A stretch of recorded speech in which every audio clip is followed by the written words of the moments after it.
Yeah. What is up, everybody? This is Nick from P2W Fantasy, live here on Thursday. We are live on Twitter, YouTube, and Facebook now. It's a little bit new of an addition there.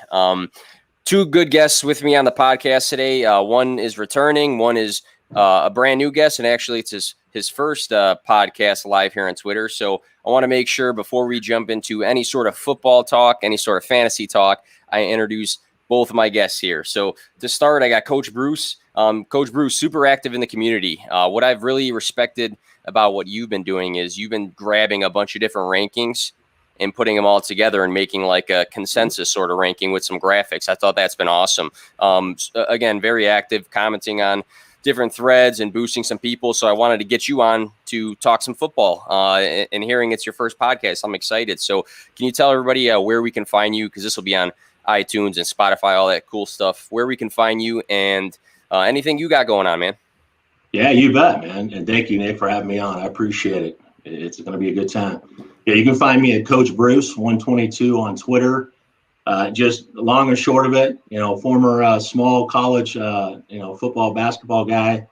And I think as ex-athletes, we're all trying to figure out what's that next hustle or what's that next thing that's going to give us that same competitive feeling. So got entrenched in some fantasy football, been playing for probably 15 years now, and obviously redraft and for many years, and then got into Dynasty and just Twitter's been a phenomenal community, meeting guys like Nick, and obviously following a lot of stuff Victoria does, a lot of great people that have helped me out along the way. So looking forward to today's show, man. Absolutely. Glad to have you on. Also with us today, Victoria. This is her second time on the podcast. The first time, it was her first ever podcast, I'm pretty sure. But since then, you've got some big things going for you. So I'll let you talk a little bit more about that, but contributor to Ball Blast Football and footballguys.com. Part of the Bills Mafia, and definitely a great follow on Twitter. So Victoria, welcome back to the podcast. Can you tell people, of course, where to find you and then all the cool things you got going on? Because you are quite busy now. Yeah, thanks for the intro, Nick. Yes, this was indeed my first ever pod, and I'll always be eternally grateful to you, Nick, for inviting me on. Happy to be back. You can find me at FFB_Victoria. And yes, I'm putting out content for Ball Blast Football right now. Shout out Ball Blast, and just joined Football Guys. I couldn't be more excited to be a part of those teams. That is awesome, and we got people in the chat already. We got Mike, who's on the show also before. I think he was hitting some buttons too fast here. But yeah, so what we got going on today, I will talk about in a second here. What I do want to talk about first, though, is the fantasy points. So fantasy points media, you'll see in the bottom left or right corner, depending on where you're sitting. From where I'm sitting, it's one way. The viewer's a different way. But again, this is now my third or fourth week with fantasy points. It's composed of a handful of podcasts. Ones that you'd recognize. The fantasypoints.com website in general is awesome. So before every show, I do a ton of notes and research, and literally it's a one-stop shop. So instead of in the past, I used to go to this website and then search the web and then make sure I'm not, clicking on some clickbait articles and things like that and do a bunch of jumping around. But nowadays, with any sort of research for a podcast or an article, I go to fantasypoints.com. If you check out fantasypoints.com and you would like to subscribe, use the promo code 21WIN10. You get a discount, and it's well worth it. They have the new rookie guy that just came out, and there's an app version that is absolutely awesome if you are preparing for that rookie draft. So definitely check them out there. Throw that up on the screen.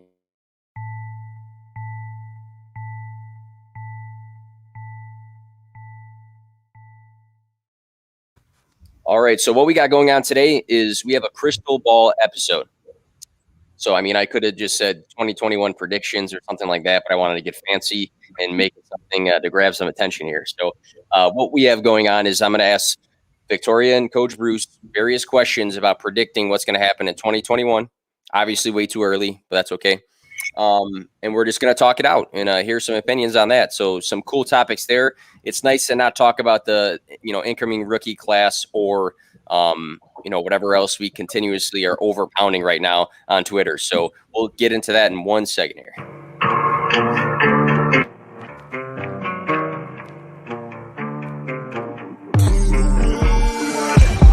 I play to win, no fear to give. I feel but I can't forgive. I go all in this time, yeah, I won't regret. I'll pick the best on trip, they don't understand. I play to win, yeah, I play to win, I play to win. Yeah, play to win, I play to win. Oh, play to win, I play to win. Yeah, play to win, I play to win. The cool thing about the intros is when it goes on, the audience just sees the intro video, but I can see the background. So I see Victoria in the back scenes kind of jamming out. So appreciate that. We got some more people.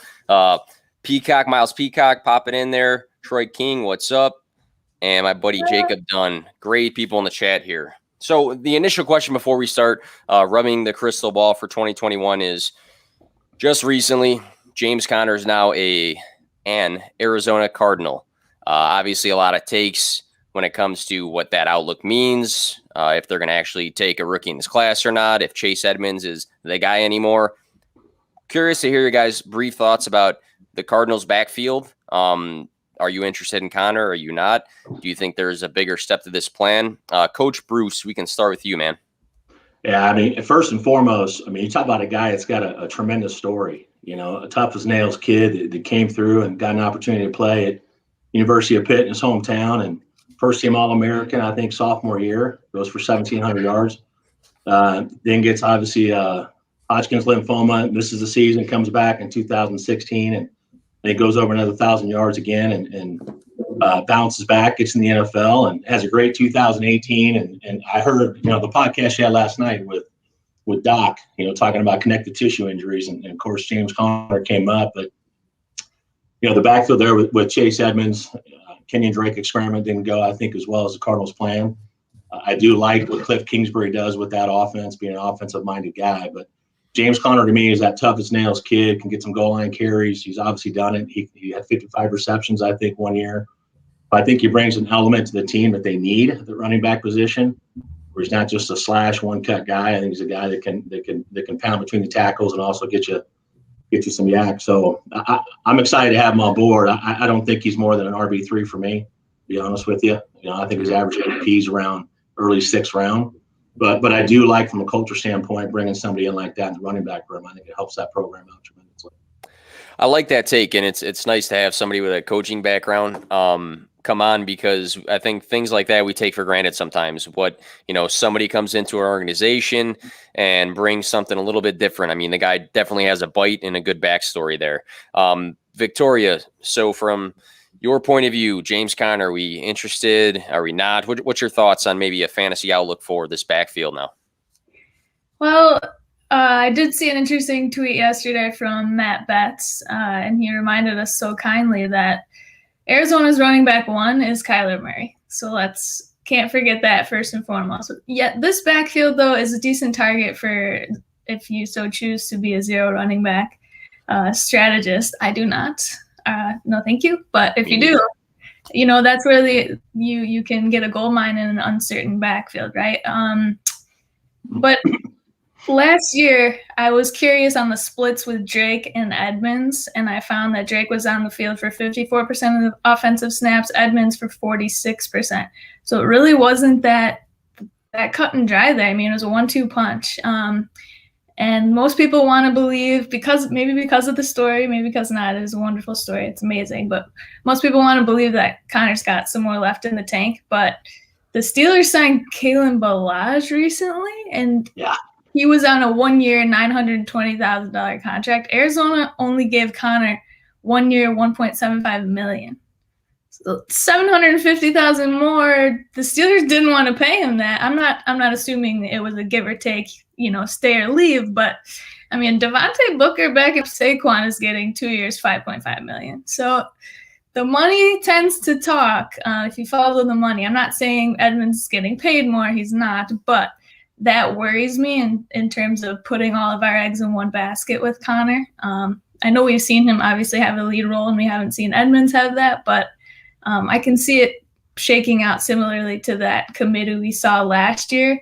Conner maybe gets the goal line work, but he did look pretty slow and was underutilized toward the end of last season, evidently with the Steelers.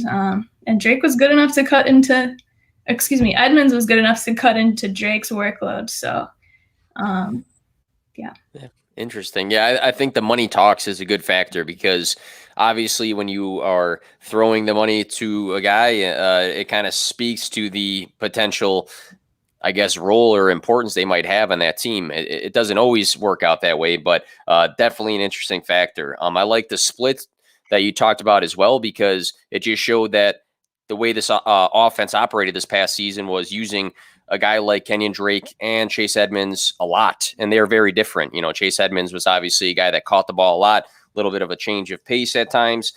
James Conner, we know, is a hard-nosed, goal line guy who does well with volume. So the volume, 2018, he was the RB6 weeks 1 through 16 there. So I know we have a lot of recency bias sometimes in terms of, hey, what have you done for me lately? And Conner lately has not done a ton. But at the same time, back in 2018, he was getting a ton of volume. So I think we have to keep that in mind as well when we're weighing out, hey, what does this mean? Because like you said, too, you have Kyler, Chase Edmonds, and him. So even if they all get some decent touches, they're all getting decent touches. So any final thoughts on that? Or are we good to move on to the crystal ball here? Good to go. I'm good.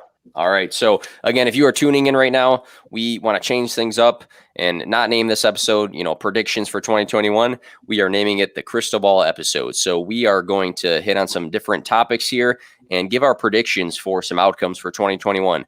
Obviously, the rookie draft has not happened yet, and that's going to have some impacts on a lot of our thoughts. And there's plenty of time in the offseason to go, but it's always fun to talk about what could be in the future here. So the first one I have for you guys is Alex Smith, comeback player of the year this past season. Again, I've actually talked about this topic a few times. The award should be named after Alex Smith. I mean, the story was 100%. incredible, and what he was able to do after almost losing a leg was unreal. So they should name the award the Alex Smith Award, but for 2021, it's still the comeback player of the year. So, Coach Bruce, you said before you might have caught a little bit of Edwin's episode, who was just on Tuesday. We talked about injuries. Yeah. Let's talk about a couple of these injuries really quick here. So I had Joe Burrow, ACL, MCL, PCL, meniscus. Saquon Barkley, ACL, MCL, meniscus. Cortland Sutton, ACL. We had a couple guys with Achilles injuries. Dak Prescott had that fracture, a compound fracture, and an ankle injury. Yeah, there was a lot of guys down this list of who missed significant time in 2020. So, rubbing the crystal ball, you have to predict it right now. We'll start with you again, Coach Bruce. Who is the comeback player of the year in 2021, and why do you think it's that guy?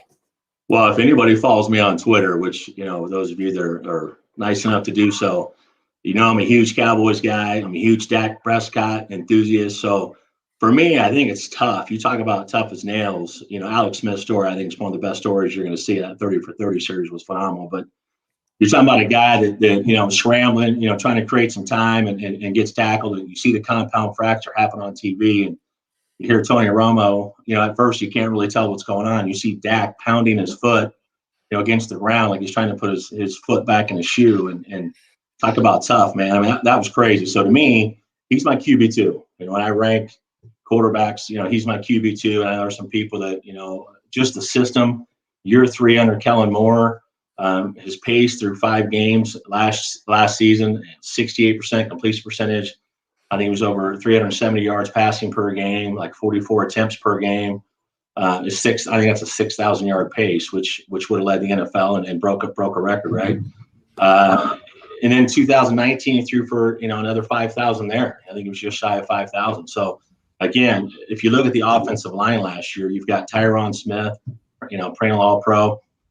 2 games last season due to injury. You've got right guard who got moved to tackle, and Zach Martin, another All-Pro offensive lineman. Lyle Collins missed the entire year. I mean, that offensive line was just absolutely decimated. So I think with him coming back, if they can stay healthy, you've got some backups on the O-line, got a chance to get some reps and get some game experience. And then I don't know how you defend Amari Cooper, CeeDee Lamb, Michael Gallup. Jarwin's back, who gives you a lot more at the tight end position than we got with Dalton Schultz, who he's lucky, if he got a yard after the catch and certainly didn't create much separation. So I think there's a big element there. And I think there's a lot to be said for being in your 3rd year with the same offensive coordinator in the same system, a lot of your pieces coming back. So I think Dak's going to have a tremendous year. And I don't know how else you give the comeback player of the year to anybody else. So Yeah, I think a lot of great points right there. With Dak, I just remember that injury like it was yesterday because I was hanging out in my parents' house in the garage, and me and my dad were just sitting at his bar, and just hands on the head. You fell for the guy because you just saw the look on his face, his teammates' face, the crowd. So definitely rooting for Dak for this next season. So I definitely understand how he can be at the top of this list, especially with him being a quarterback, because we see a lot of the awards so often in the NFL go to quarterbacks. So you did say QB2. We're not going to get into that because I don't know if that triggers Victoria with her. Oh, I know it does. QB1 or QB2. But let's flip gears to Victoria here now. Victoria, 2021, crystal ball, who is the comeback player of the year for you? Yeah, I certainly had Dak on my list for this award, right? I mean, fantastic shot at it, and a wonderful point that quarterbacks are more likely to get the awards.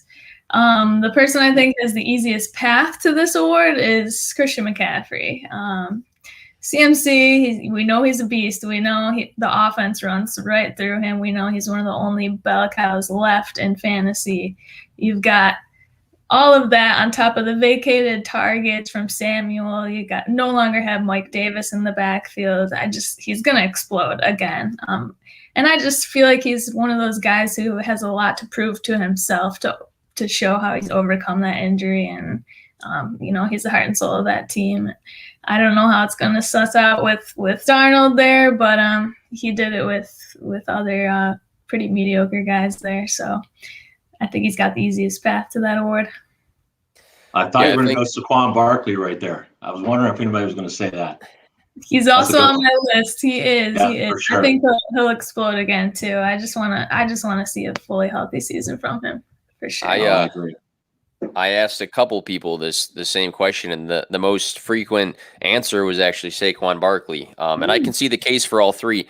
I will say I think it's going to come down to all of them miss significant time. It's going to come down to who separates themselves enough from the rest of their position. So, Coach Bruce, you mentioned Dak. If Dak ends up, being one of the passing leaders again, he might be at the top of the race. If Christian McCaffrey is performing like the 101, like we knew him before, might be at the top of the list. So definitely some competition. I think it would be hard for this award to be won by anybody not name one of these three, just because I don't think any player that was injured. I'm trying to think who I'm missing, but I'm not thinking anybody who was out that long last year is going to be like a clear-cut race to be a top three quarterback, running back, wide receiver, tight end. So, good info there. A lot of injuries this past year, so we got to be careful sometimes too with our projections moving forward, because when we rank, we talked about rankings with Coach Bruce, when we rank quarterbacks and running backs and wide receivers, and we look at who finished where this past season, we have to keep in mind all the guys that were not even factored in because of injury, which kind of gets to our next point here. So QB1, weeks 1 through 16, it would have been Kyler, QB1. Weeks 1 through 17, it would have been Josh Allen. Weeks 1 through 16 in 2020, Mahomes was QB3. 2019, QB8, but he was injured. 2018, he was a QB1. So I'm taking those three guys out of the picture, because if I surveyed the world right now, I bet these three would be at the top of the list: Kyler Murray, Josh Allen, Patrick Mahomes. So my question to you guys is, rubbing the crystal ball here, who is going to be the fantasy QB1 in 2021 if it is not one of those three guys? And Victoria, we'll start with you on this one. All right, maybe I should save. I don't know if Coach Bruce wants to talk about Dak again, but he's definitely on my list. I'm gonna swerve a little and go Justin Herbert. Okay. At the end of last season, when I was putting him in my starting lineup, I was expecting this man to have 300 yards, 3 touchdowns, and I was like, boy, what are you doing if he didn't, right? Now he's got a whole offseason for Keenan Allen, Williams, Eckler to get back some health. He proved to be obviously just as efficient without all of them in the lineup at once. He's throwing to guys named Jalen Guyton and still putting up fantasy points. Most importantly, they got a lot of help for their O-line, right? They were ranked, PFF had them ranked as the 32nd best, the worst O-line in the league. They got one of the best centers in football in Lindsley. I love Herbert for next year. I think he could explode. I like a lot of those points. He was the guy that took some quick notes on here. You talked about expecting 3 touchdowns. It's funny because at the beginning of the season, if you had him in like a super flex, you were just hoping he'd win the job at some point. But then later on during the season, a lot of people would get mad if he did not throw 3 touchdowns because he did so many times. He actually had 6 games with 3 or more touchdowns this year. So that's a lot of games throwing 3 or 4 or 5, whatever the case was, touchdowns. He was number 10 in touchdowns on the season. 5 games with 27 plus fantasy points. So Justin Herbert had a ton of upside this past season. And if he does add a little bit of rushing to his game, I can see the argument here. So shifting over to Coach Bruce now, is it the obvious answer for you, or did you have somebody else in mind? No, it's not. I mean, I could go Dak there, right? But I'm gonna try not to use the same guy to answer different questions. But I think Victoria's dead on. I've got Justin Herbert there as well. Ooh, all right. When you talk about Eckler coming back, you talk about Jared Cook, who they've added. Parham, I think, is a decent, 12 personnel, can play a role there. Mike Williams, gives you that deep stretch the field. Keenan Allen can run every route in the route tree. He's a target machine. And I saw something earlier today, and it's not the first time I've seen it in a few other mock drafts, but, imagine if Jalen Waddle ends up there, what that offense could look like. Ooh. So Herbert to me is fantastic. Yeah, I'm a big Herbert guy as well, so I think that's a great answer there. Hard to argue that. Here's a quick question. Either one of you guys can jump into this one here. A lot of people seem to be out on Lamar Jackson. This past season, QB9 weeks 1 through 16, a lot of people kind of came off as if he finished outside the top 15, but he was still a top 10 guy. Obviously not the QB1 he was the season prior. Weeks 8 through 16, he was a QB5. He had 1,005 rushing yards. Number 2 was Kyler with 819 rushing yards. And number 3 was Cam with 592. So he was getting close to almost doubling what the third place passer rushing yards was. Getting the words mixed up there. Do you guys see any path to Lamar returning to that? I mean, a lot of people I feel like a lot of people are just out on him. I mean, they are a team that a lot of mocks are taking a decent wide receiver as well. Any path to QB1 again for Lamar? And you don't have to whip out any graphs or anything for this. I don't see it personally. I love Lamar's a guy that's a highlight reel. He's phenomenal to watch play. You love what he can do when the pocket breaks down, when he's off platform. I think he brings a lot to the table in those scenarios, but he's got to figure out the mechanics and he's got to figure out the passing game. And I think it was telling, I can't remember, the list of receivers, but they were rumored to go to Baltimore and they all chose to go somewhere else. And I think some of that's when you look at, the yards passing per game, how often they run the football, a 3-headed machine they had, running back they seem to always have every year. It's just on an offense as a wide receiver, me being a wide receiver guy, that I'm going to be excited about and go, hey, so I'm going to go here and play for, a year or two and try to find the next big contract. I don't see Baltimore being that landing spot that's going to get me where I want to go. So I think that's something that works against him is not having – if Marquise Brown's your wide receiver 1, I feel like there's a lot better wide receiver 1s out there you can have. And I think that, to me, said a lot when those guys weren't willing to go there.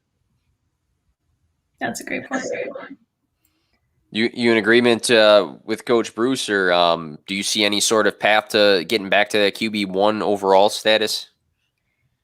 I don't. I feel like he might be a little more, this sounds crazy, but he might be a little more of a value this year. I think a lot of people, when they get burned by someone, they don't want to get burned again, right? With Joe Mixon or with, Amari Cooper when he was a Raider, maybe not now, but I personally was burned last year by Lamar. I took him, I think, in the 2nd round in one of my drafts, and obviously he finished as QB9. He did not return that value at all. So, I mean, he certainly could, within the range of his ADP, I think he will still be a fantastic pick in drafts this year. I just don't think with them being the number 1 rushing team the last 2 years in a row, I just don't see it. Yeah, it's he did, like you guys kind of alluded to as well, he did have some things against him. I mean, there are some games where Willie Snead was the most targeted guy in the field for the Ravens, which is not great for any NFL team. it's also weird at times because I feel like this offense is so shaped around Lamar Jackson. But at the same time, from a fantasy aspect, that doesn't always mean him throwing the ball 30, 40 yards down the field and, scoring tons of touchdowns through the air and things like that. So it'll be interesting to see if there's a pass catcher added, if that shifts some mentality and thinking for Lamar Jackson. But I definitely hear you guys on that one. My brother actually in a fantasy startup took him in a 1-quarterback league as the 6th overall player, and he was very unhappy about that after this past season. So good stuff there. Good stuff there. So I want to shift over to jobs. So let's stay on the quarterback path here. All right. So in the past, we've seen plenty of guys start the season as the starter. Start the season as a starter. That makes sense there. Gotcha. For their team. Yeah, the vocabulary here is insane. I also do want to have a quick side note because I threw out a joke about graphs. That actually was something I joked about in our podcast DM because I literally threw a long list at these guys 2 days ago, I think, and I was like, here, go. And they're like, man, we're going to have to do a lot of homework for this one, but I do appreciate you guys coming prepared to this show. But yes, starting quarterback. So as a Bears fan, all right, I wonder if with Andy Dalton there, I don't know. I wonder if there's some sort of chance that we see what happened with Mike Lennon a couple years back where he started 4 games and then Mitch took over the job. I wonder if there's any path to an incoming rookie to do the same.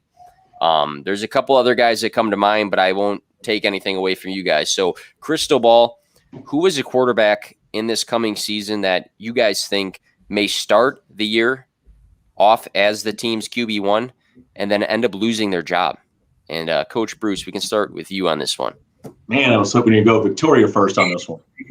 So this was honestly, of all the questions, probably the toughest one without knowing where rookies are going to land, right? The reason too, before I cut you off here, is it's tough because it'll be funny to look back if you say this guy's going to lose his job and then he ends up being like the QB5 or something like that. But go ahead. Yeah. So I've got a few scenarios that I would throw at you guys. Is you've got, obviously if Carolina goes quarterback, who's it going to be? What's going to happen on trade day? We don't know those things yet, but I can certainly see a scenario where Cam Newton starts out, or I'm sorry, if you look at New England, if you look at I'm so caught up on him still being a Panther, but if you look back at Cam Newton and say, hey, if he's in New England, they go Mac Jones as an example, what's that going to look like now that they brought in Jonnu Smith, Hunter Henry? Are they going to be more comfortable starting at Cam Newton, and does Mac Jones end up taking over that role? I don't know. You could say the same thing in Atlanta, where I feel the smart move at 4 is either trade down and help defensively, right? Get more picks. If you go quarterback, you're probably going to get a Trey Lance. Is he ready to start when you've got Matt Ryan? Yeah, he's 35, but the guy can flat out still sling it. So I think there's a scenario there where Matt Ryan doesn't have the defense. I don't know if it's a playoff team or not. The NFC is so freaking tough that I can see a scenario there if they go Trey Lance. Hey, let's bring him along a little bit. We've got Matt Ryan. Let's see how the season kicks off, and maybe we make a move there. And then, the other scenario for me is Jameis Winston, as much as, being the first 30-30 guy in the history of the NFL to throw 30 touchdowns and have 30 picks in the same season. But Sean Payton's offense and what he does schematically with Kamara and Michael Thomas and even Marquez Callaway, I think is going to step up a little bit this year. That should be a playoff team. So if Jameis Winston does struggle and he's turned the ball over, then, it's a situation there where you might see a Taysom Hill opportunity. You might see, so to me, I don't have a clear cut without knowing where rookie landing spots are going to be of who that person would be. I mean, you could say Andy Dalton. I'm not a big Andy Dalton guy, and I saw where the offense went when he took over in Dallas. It's a touchy subject, so keep going. Yeah, exactly. So anyway, that's where I'm at. If I had to say one, I would just say, hey, look, if everything stays where it's at and Atlanta can't get what they want at 4 to trade down, and the smart move there, I think, is go Kyle Pitts. But we don't know. Maybe they go Trey Lance. If they do, I think that's the guy that's going to be, a situation where if that season's over and they're 8 to 10 games in and they're not in the playoff hunt, we might see Trey Lance start in year 1. Nick is a big Andy Dalton guy, says my buddy Steve. I don't know about that one. I don't know about that one. Left. Victoria, so good points by Coach Bruce. I don't know why I didn't think about the Patriots. on this? Because I feel like that's kind of obvious when you look at some mocks, and there's people that have Mac Jones or one of these other guys going to the Patriots, or Bill Belichick's pulling the ace out of his pocket and somehow gets like the first pick of the draft or something like that. Yeah, I know. Victoria, who was a player or anybody that came to mind when we're talking about a QB that might lose their starting job? Yeah, the Patriots were the first team I thought of, but that's because my hatred towards them, obviously, but Cam Newton, my favorite guy to talk about. This is the best stat ever, that he threw 8 passing touchdowns in 2020. What is the total? Is it 8? And 3 of them were against the Jets in Week 17? I'm pretty positive that's the stat. I could double check and look that up. That's disgusting. And then someone will say to me, "Well, Victoria, he had 12 rushing touchdowns." I don't care. Cam's getting his butt benched. I'm not going to say the A word because we'll say the tush. He's getting his tush benched for sure. For sure. Other candidates, Drew Lock. I don't want to speculate again on who's going to go where. Denver's certainly open to drafting the quarterback. I've read they're open for competition for Drew Lock. He's obviously not taking that step forward that they figured he might. So he's a good candidate. And I think Jimmy G as well in San Fran. If they stick with him, I don't know if they're going to move him before the draft to the Patriots. But Jimmy, for sure. I'm hoping that Justin Fields goes to San Fran. Oh my gosh. I'm excited to watch Justin Fields anywhere, I'll be honest. But certainly if somebody like Fields goes to San Fran, I don't see them sticking with Jimmy long term. Yeah, and they came out and said that, right? They said Jimmy G is our guy in 2021. They didn't say how long, but they did say he is their guy. When it comes to a few, what do you think about a few of these situations here? What about New Orleans? So I think, and a lot of people will yell at me, but I think Jameis Winston should be the starter if it's between him and Taysom Hill. I could see a world where Taysom Hill starts the season and they say, "Hey, we're giving you that shot again that we talked about," and then he loses it to Jameis Winston. That's my one of them. And then the other one I want to talk briefly about, and then you guys can talk about either one before we move on. What about the Texans? What if there's a world where Deshaun, I don't want to get into anything related to what's going on with Deshaun Watson, but there is a chance he doesn't play it all next season. There's a chance he might miss some time next season. What if there's a world where Tyrod Taylor starts off the year and potentially maybe it's Deshaun Watson coming back, or maybe it's another guy they put in the system because Deshaun Watson, is out of it. So those are two guys that came to mind. Any brief thoughts on either one of those? Well, it's funny you bring that up because I shouldn't say funny, probably the wrong word, but I was on a Clubhouse last week and there was a lot about ex-NFL football players and talking about being in those scenarios, but I'm going to leave that to the judge and jury and not comment on that part of it. But I think that's a very valid point and definitely is worth talking about. What does Houston do? As of right now, Deshaun Watson's their quarterback, but at the same time, we've seen scenarios where the NFL will drag their feet in these type of circumstances. And you don't know if it's going to play out before the season starts. If it's going to drag into the season. And it's going to be that appeal after appeal after appeal. And somehow that gets dragged out. So it's just such a tough thing to predict. But I think Tyrod Taylor, I think it's a great point. Any thoughts on the Saints or either one of these two teams? I don't know if we want to dig too deep on the Texans. I don't want Tyrod to start because then that makes all the Bills fans come out of the woodwork and they're like, "Tyrod took us to the playoffs. I love Ty God." Like, no, guys, leave it back there. Leave that in the past, please. Please don't let Tyrod start. I wish him the best. Maybe he will start, but hopefully not. No, I am with you in the sense that I think Winston should have the starting job for the Saints. I'm very curious to see how that plays out in training camp and who wins the role with Taysom Hill being Peyton's little darling. But fantasy is just way more fun with Winston slinging it, whether it's to his own team or the other. It's just you can see now. Exactly. That's a great. Michael Thomas prefers Jameis Winston, I'm sure. Yeah. Right. All right. Well, Victoria, quick note: you've had two different voices for comments and fans going on that you've used, so they're not hand in hand. I will say that I did notice that. We just talked about the quarterback position. Let's go to the running back position, and I don't want to keep being negative about people losing their jobs and falling out of the top 10, but let's have one more negative topic here before we move on. Looking at running backs.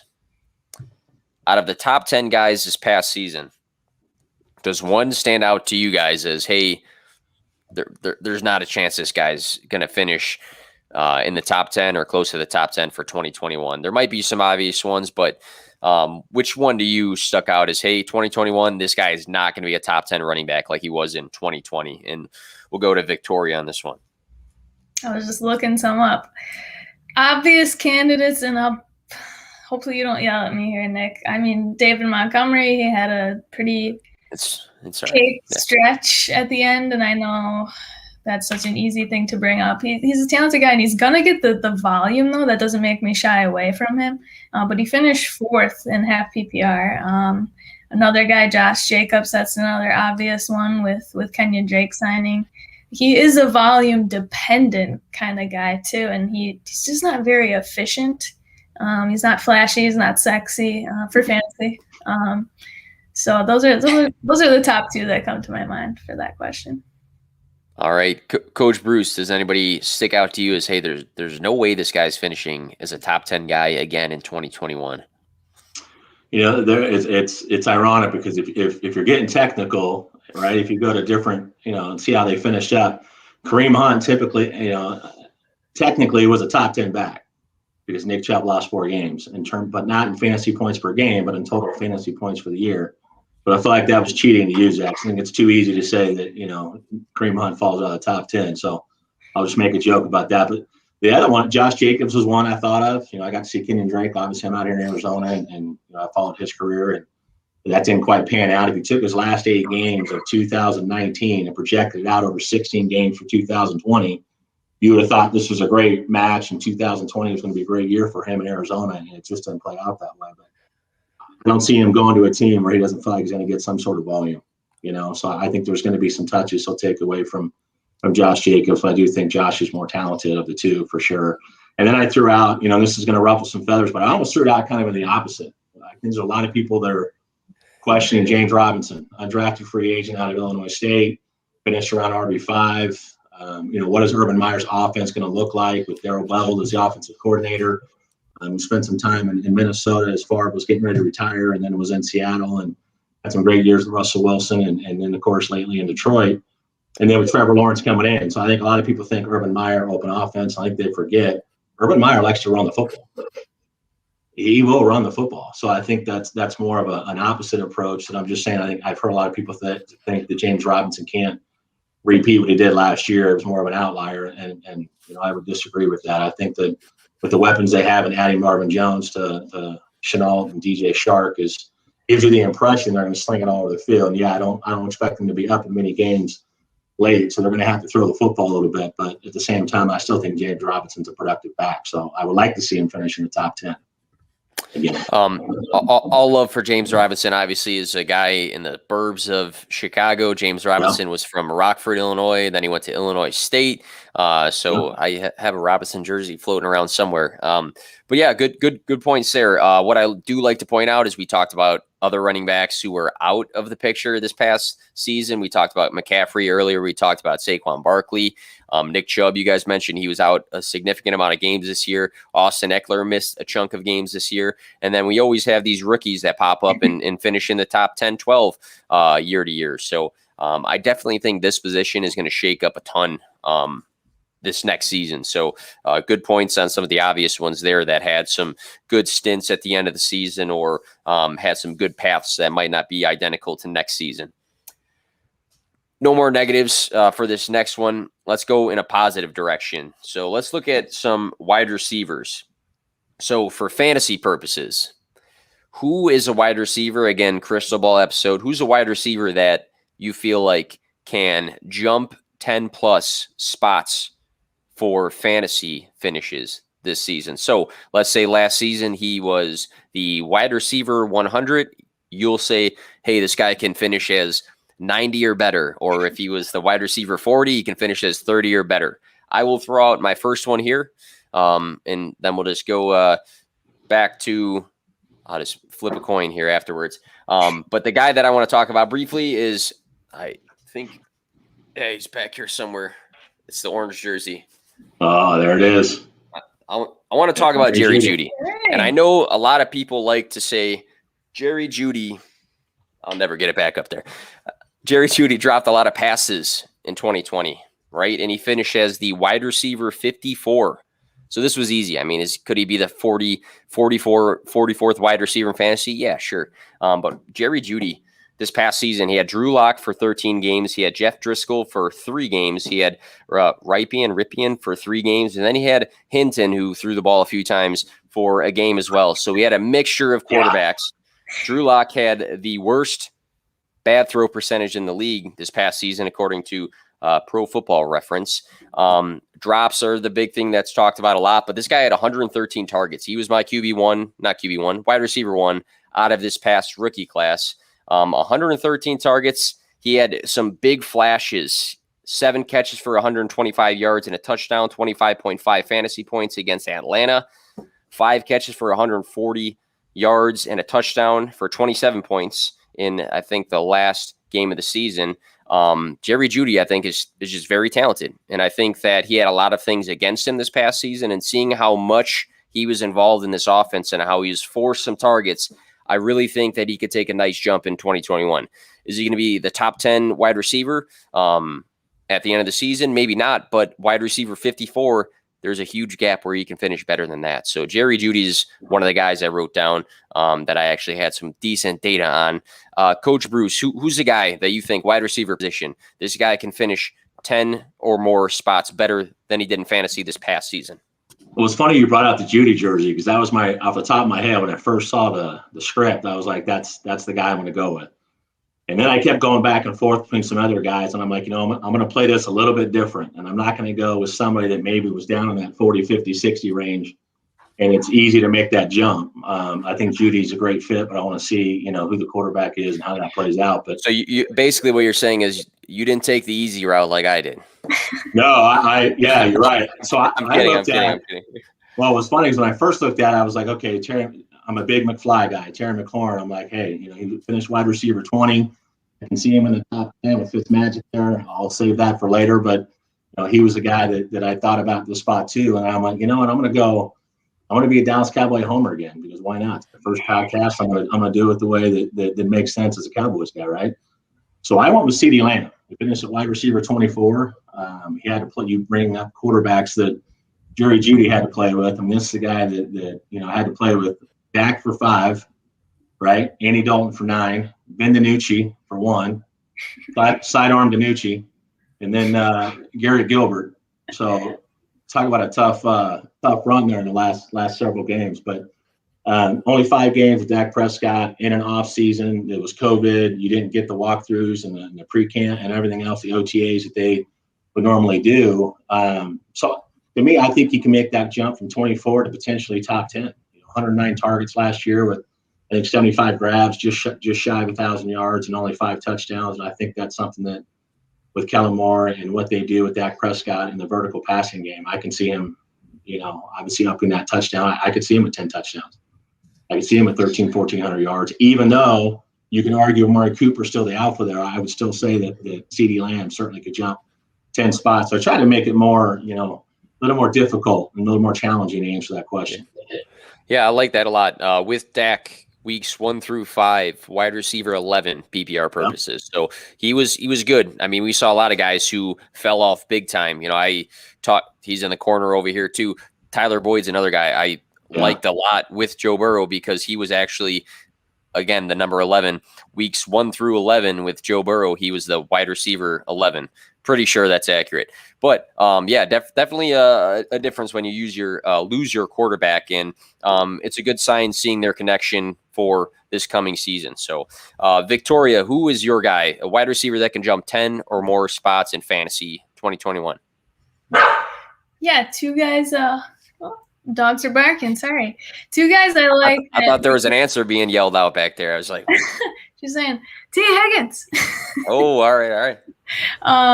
Yeah, T. Higgins certainly on my list. I mean, what did he finish with? He had 6 touchdowns, I think, almost just over 900 yards, 108 targets.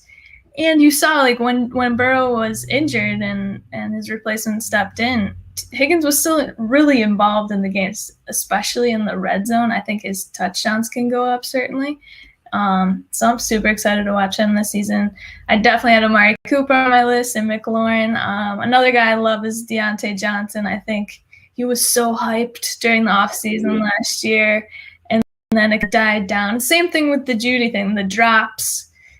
Drops are not predictive year to year, just like touchdowns are. So that's a really bad stat to say, like, this person's going to finish in a similar spot due to drops. They're really not predictable. So I love the Judy take too. Deontay's just a PPR monster, and Big Ben's staying at least one more season. So redraft, he's certainly a person I'm targeting in my drafts.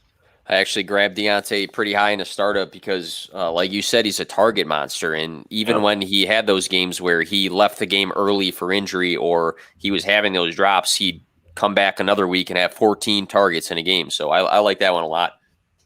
I think the stigma for some of these guys sometimes too, when it comes to drops or getting banged up, kind of takes away from the valuation for the next season. So I think Deontay Johnson is a good example there. Let's go to the tight end position.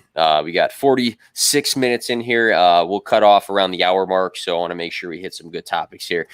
Tight end position. So Logan Thomas this past season, I don't think many people in a redraft league had him on their board unless it was a super deep league. Logan Thomas, tight end 5, weeks 1 through 16. He had the highest snap percentage for any tight ends in 2020. He was number 3 in receptions for tight ends as well in 2020. So for the tight end position, there's a lot of guys who have a big opportunity in front of them. I know a lot of us say, the tight end position outside the top 3 guys, it's such a dart throw and things like that. But I feel like that's kind of, I'm trying to word this the correct way. Exactly. All right. There you go. I was going to say lazy analysis. A cop-out's the perfect thing to say. But it is, because I think you have to think about the bigger picture sometimes more than saying something like that, because the tight end 5 would actually make a huge difference in your fantasy league, even if he wasn't to the Travis Kelce tier, because guys could have had the tight end 24 and 12 and 13, things like that. So Irv Smith Jr., Cole Kmet, Adam Troutman, Gerald Everett's on a new team, Anthony Ferkser, Evan Ingram. There's a lot of guys that have opportunities or good outlooks for next season. I just spit out some names. I'm not going to talk about any of these guys. But my question to you guys is, who's the Logan Thomas of 2021? And I don't remember who we started with last time, but Victoria's muted. Go to Coach Bruce. So let's see. Who's that was a sign. That was a sign. Like let him go. Yeah. So who's a 29-year-old ex-quarterback that's going to be a top 10 tight end? Am I hearing that right? Yes. If you need the height and weight, I have it on me right now. There you go. So you mentioned a lot of guys that I had on my list, and I was trying to, get it down and dwindle it down to one guy. I think Ferkser's a guy that could be a guy that could make some splashes. But I went with Cole Kmet. The guy's 6'6", 260.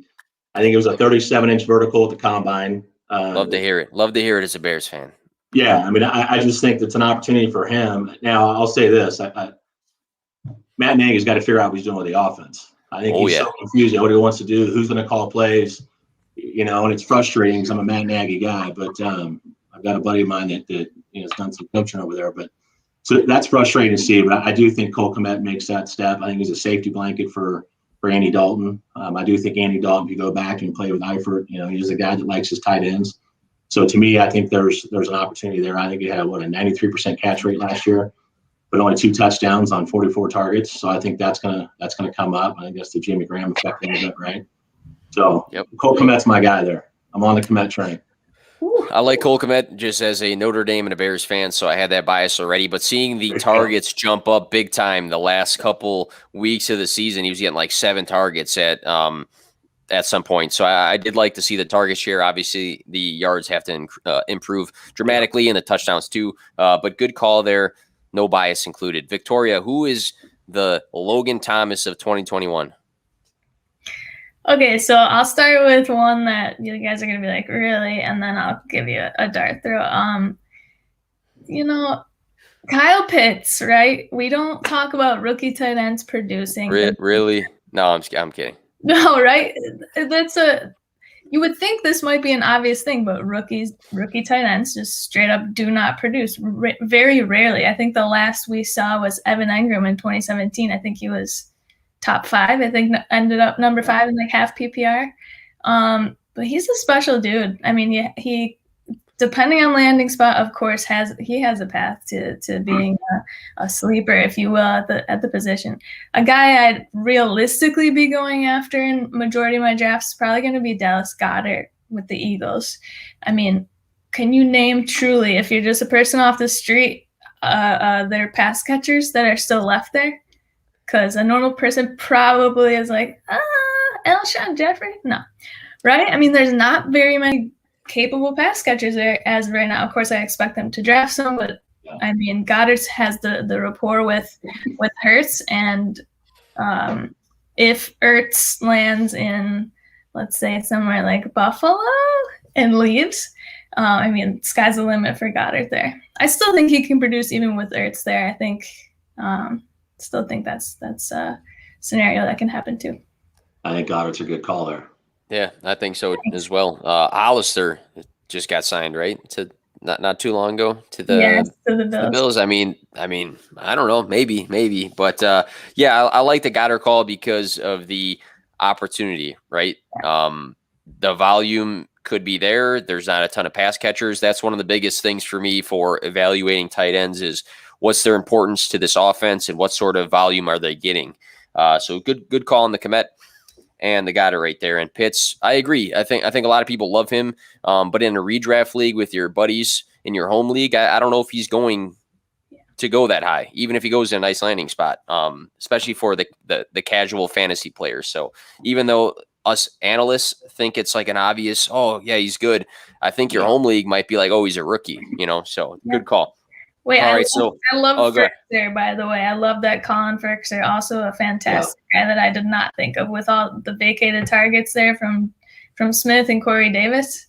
And it's 157. Yeah. Right. Yeah. It's just wild. And they were talking about on the Fantasy Footballers podcast too. Like if one thing goes wrong, if one person gets injured, that offense maybe will fall apart. But I mean, he might be a target hog next year too. So I like that call. Yeah, and I mean, Josh Reynolds is like the other guy in that system right now. I'm not going to say he's going to be the wide receiver too, but literally that's what they're working with right now is A.J. Brown, Firkser, and Josh Reynolds until they do something different. I think they'll draft somebody, but yeah, he's definitely a guy under the radar just because, hey, again, volume could be there. But good calls. So we're getting close to the hour mark. I'm going to ask you guys 2 last questions, and you just give me your quick answer for it without a ton of detail here, just because we're getting close here. But my first one here, sophomores for 2021. So obviously James Robinson, JT, top 10 running backs. Antonio Gibson had a good season. Justin Herbert, we talked about. Justin Jefferson was amazing this past season. You got the likes of J.K. Dobbins and DeAndre Swift, who might have an increase in their roles. You talked about Higgins, Victoria. You talked about CeeDee Lamb, Coach Bruce, Claypool, Judy, Rager. There's a lot of guys on this list. Who is going to be the fantasy MVP? Give me your one word. Who it's going to be? Fantasy MVP sophomore for 2021. Victoria, who's your guy? Justin Jefferson, since I already talked about Herbert. I think Jefferson can repeat on that incredible rookie season. Okay. Coach Bruce? I'm going McFly. I got to throw McFly out there. Terry McLaurin from your Washington football team. All right. So Terry, you said Terry McLaurin? Yeah. All right. I call him McFly. It's my thing. I'm trying to get it to stick. And I thought McFly is a great nickname. Yeah, he'll be on his third year though. Oh yeah, that's right. I actually myself, and I'm not BSing you here, just to like to add to the point out here, I actually wrote about that a while ago, and I listed him as an incoming sophomore because I almost forgot, because the guy's had so many different quarterbacks that you almost forget that he's going to be on his third year there. So my second one was Jonathan Taylor, JT, with a full all right, 16, there you go. full schedule. There you go. All right, and then just spit out one name of a sleeper, a guy that maybe the ADP is low for 2021, and who that is. I'll start. Keep an eye on Jeff Wilson Jr. Love what he did. Love what he could do. So Love it. Yeah. How about you guys? Coach Bruce, we can start with you. So I went Paris Campbell. Paris Campbell. Okay. 4.3 All speed in that offense. I think there's a real opportunity if he can stay healthy. All right, Victoria, your sleeper. You know it. Gabriel Davis, baby, Buffalo Bills. I knew it. Number I 2. knew it. Hey. I got to give my one home field answer, right? I love it. Hey, that's perfect. We've had a lot of, I talked about Komet a little bit. We had Coach Bruce talking about Dak. You talked about Gabriel Davis. So we have to hit our hometown teams on these talks sometimes. So awesome podcast here. Again, sleepers, we can go on and on about why, certain guys could be sleepers, and your definition of a sleeper versus mine, and vice versa. It could be two different things, but it's nice to talk about guys that are going low in these drafts because so many people are in startups right now. I myself am in 2. I said no more fantasy leagues like 6 leagues ago, and I'm still doing startups for whatever reason. I'm getting yelled at here at home. But yeah, thank you guys so much for being on the podcast. Really appreciate it. Again, big fans of both of you guys and what you guys do. And all 3 of us do very different things in the fantasy community. I think that's the cool part because, we can all be on our different paths, but come together to talk about the same thing because that's what we focus on in this space at the end of the day. So again, nice talking to you guys. I want to make sure I give you guys a chance to plug yourself, anything you want to talk about that might be upcoming before we close things up. So Coach Bruce, where can we find you, and what's coming up for you? So at Coach Bruce 122, you can find me on Twitter there. Anything football related, I'm big on rankings and just making sure that and doing the in-depth film analysis, but also taking a consensus. So one of my projects was just grabbing 20 analysts that I trust in the community and websites that I think put out some pretty good rankings and combining those for people that might be getting into fantasy for the first time and aren't really sure how to do that, but may not like what ESPN and some of these other websites have, or the rankings aren't the greatest rankings. So that's really kind of what I'm working on right now. So I like that. Come get me. I've been appreciative of seeing that, and it actually gives me a push to make sure mine are up to date because I haven't updated mine in a bit. I've been kind of stalling because of the rookie draft coming up, but I've seen the consensus rankings. I'm like, shit, I gotta jump on this. But awesome with that, and a lot of you get a lot of good interaction from that, so that's awesome for the space. Victoria, where can we find you, and what's coming up? Well, first I want to say, Coach Bruce, you did a fantastic job for your first podcast. Hey. Everyone listening, get this guy on your pods, man. You're a stat machine. This was a really fun time. Nick, thank you so much for having me as well. You can find me at FFB_Victoria, pushing out articles for Ball Blast and pretty soon Football Guys. And Ball Blast, we just tweeted out we're trying to get some recognition going in the community, and we're trying to get you to nominate your favorite fantasy football content producer under 2,500 followers. So if you go to our page, should be our pinned tweet. You just nominate your favorite person in our Google sheet, and we're going to do a bracket, like a March Madness bracket. It's called our first annual Ballsy bracket. So go ahead and get over to our page and nominate your favorite producer there. I think that's a great idea, and everybody should take advantage of that. And I know that those brackets can get kind of wild at some points. Won't get too deep into it, but my brother, he helps out with P2W every now and then. But he was in one of those brackets before, and it got wild. There was some drama related to it, and a lot of people chiming in and things like that. So it's interesting, but that's a great cause right there.